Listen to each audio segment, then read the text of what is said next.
Hello guys, now updates from Kakamega, hii mkutano wa kina Sifuna. Kuna karao wamepiga tear gas kwa mkutano. Hebu sikia kitu yenye Sifuna amewaambia.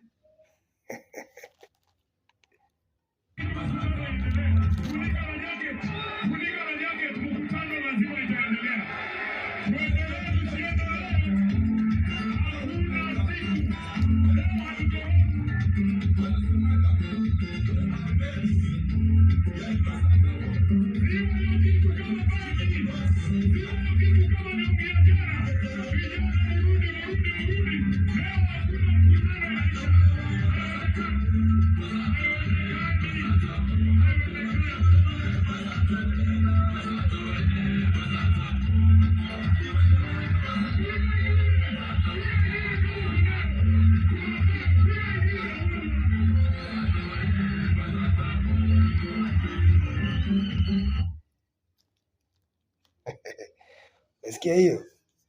Zima hiyo kitu kama bangi. Remember guys, we must talk about Kenya because Kenya is our business.